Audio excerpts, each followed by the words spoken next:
Hi everybody, this is Dennis from the Dennis and Andy Show. I'm going to do my full review of Out of Body issues 2 and 3 from AfterShock Comics. You can go back and check out my full review of issue number 1. I really enjoyed it. I think it's a neat concept. This one, it's written by Peter Milligan, and the art is by Inaki Miranda. Hopefully I pronounced that right. And when we last left, Dan, the gentleman that you see here, is in a coma. Somebody had tried to kill him. And he's been able to basically use astral projection. And he meets a psychic named Abby. And they're going to figure out, who tried to kill him. It's kind of like a whodunit murder mystery. So he's laying there when we start with issue number 2. Is this the end? Then we see Abby. This is not the end. You could say it's the beginning. But you must be careful, stranger. Leaving your earthly body for a period of time, it's a great liberation. But you're on a time limit. You can't be gone forever, because if you're gone too long, you can disappear forever. And she's trying to talk to him. She goes, and for God's sakes, do not follow the white light. Well, this sure looks and feels like a near-death experience. He can see, other souls going. And anyway, he meets other people. I only meant to scare, only wanted to make him see that she loved me. And well, hope she feels guilty now. Wait, what's up? There's a person there. Looks like it's in an old diving suit, self-contained diving suit. Can I help you? Only there appears to be sigils on it. You're a friend getting close to the threshold of white light. There's no way back from there. You want to live? Well, yeah, I do. Well, then take my hand. Otherwise, you're going to wind up being dead permanently. So we switch back. We see his brother talking to you. You can't die. And then we see a lady goes in there. Hey, Jody, how long have you been there? Oh, long enough to want to throw up. I've got something personal I need to say, Dan, so I'd appreciate it if you left, Luke. I appreciate if you go screw yourself. I'm his brother. I'm family. A brother who only showed up when he needed money. Well, that ain't true. So they're going back and forth and yelling. She calls him a loser. He calls her a whore. Then the nurse comes in. Oh, what in the heavens is going on here? I'm Mr. Collins' colleague. I don't care if you're the NYPD. You both need to leave, or I'm calling security. That's better. That's just the two of us. I'll come back later, handsome, when there aren't so many people around. So we get back and we wind up finding... we're in, I don't know, it could be a basement, could be a dungeon. Well, Maggot, have you the astral soul that you promised? Well, yes, I did promise, and I plucked him. And he's like, I sold my soul to Satan. I laugh at death itself. I even get a mention in the latest edition of the Infernal Dictionary. And you offer me moisturizing cream. He knocks him down so we can actually kind of see, oh, that's kind of some kind of a demon. Wow, cool. Is this hell? It happened so quickly. So we know he's a bad guy.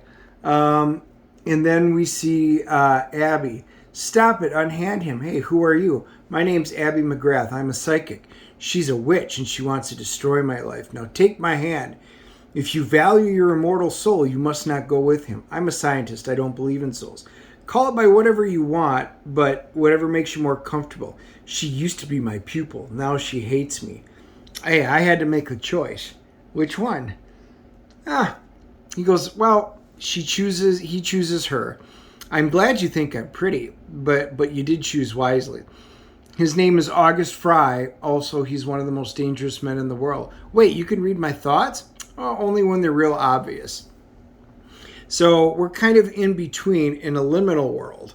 So it's kind of like purgatory, is what she's going to describe it as. And she goes, wait, Doyle's Bar, how did we get here? You brought us here, your subconscious did. This place is important to you. Maybe we can find out what's going, on. We can identify, who your attacker was. But this might be your only chance. Well, hey, that's Michael, the barman. He'll know. Hey, he can't see you or hear you. Nobody can. You can enter them to get a glimpse of their inner lives. You mean I can see what Michael saw the night I was attacked? Depends on what he saw, but remember, you have some instructions, Dan. Wait, how do I know what I can get in and see from that night? It's like I'm dissolving. So you can see the breaks, pieces away. He starts going through a whole list of things that happened. And he goes, Dan, this is Abby. You've been in there too long. You must come out. There are astral laws that you must break, that you're going to break. I was with Ryan. Why did he attack me? I got back. Well, later, if you stay too long, you're going to get stuck here. Stuck, yes, trapped. The host body would then suffer the symptoms, or you would wind up with split personalities, or you'd be the minor personality. She goes, you must not stay out of your home body for more than 10 hours. I can see that you're already beginning to weaken. You must return.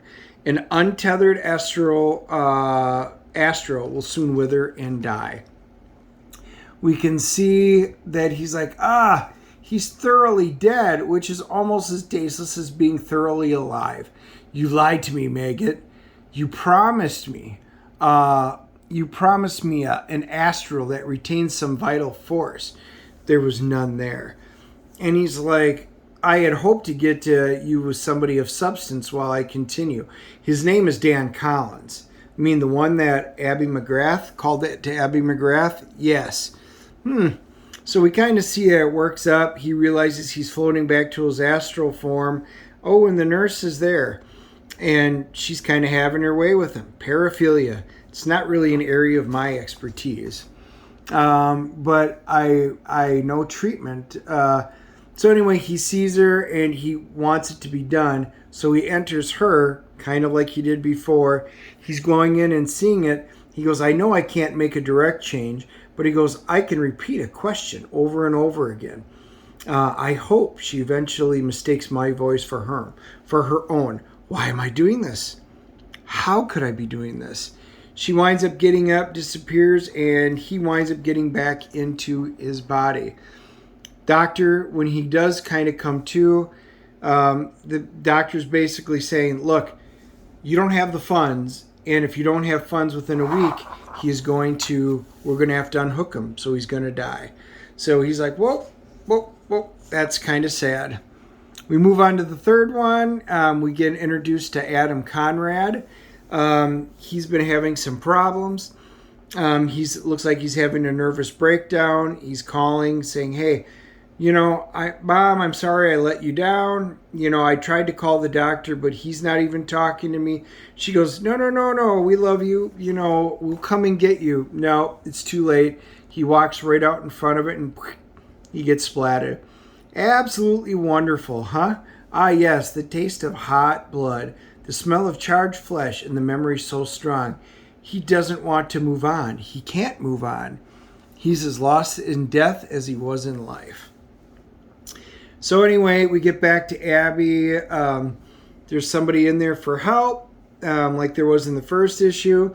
And he goes, I've got this problem. She goes, yeah, I know it's of personal nature. Personal nature. I've got nothing to be ashamed of. There's nothing wrong in that department. Well, he gets angry because she basically assumes that it's a manly problem. And he leaves. And then Dan, he's sitting there astral projecting above his body. Abby, what are you doing here? Strictly speaking, I'm not here. You're talking to yourself and you seem a little stressed. Yeah, this is what happens. Basically, look, if I don't get money, figure out what's happening soon, I'm going to wind up passing on because, don't have enough money. She was talking. She goes, oh, I picked up something from the astral of Timothy Leary. You mean the radio psychologist? Boy, I'd love to meet him. I suppose he's some kind of hero of yours? Far from it. Leary's antics did grave damage to the cause of psychedelic research. I'd still like to meet the old devil. So it's kind of interesting. They have some backgrounds because of who she is and that he was a psychiatrist.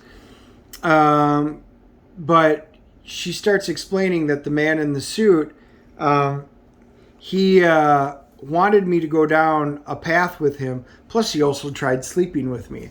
And then when you rejected him, yeah, things didn't go so well. Uh-oh, Daniel, it's time for your bed, bath, and full lubrication. She goes, yeah, we need a little bit of mystery in our relationship here. So she disappears. The nurse actually seems to be today pretty professional. And Abby. So now we get back to Maggot. I've made your favorite baby Ozark bean. And then, there you go, girl. There's only one thing worse than a pervert. My master. And it's a pervert with grubby magical powers. I knew you were keeping something from me. Or should that be someone? A man needs his interests, master. You should have no needs but mine. She goes, you can see that he's growing her. And he talks about growing her from her fingernails and dried skin hair, lovingly tendering her delicious roots and stems. An empty shell, lifeless. With your help, I could animate it. And perhaps Abby McGrath, she'll be mine. Help, Maggot? Why would I help you? But that's interesting. He's literally growing her with, we're assuming, some type of magic. So Jody was the girl that Dan was sleeping with, and he goes, I'm going up, don't wait up. Jody, honey, you're breaking my heart. I don't want to lose you. He goes, Jody told me that they no longer had feelings for each other.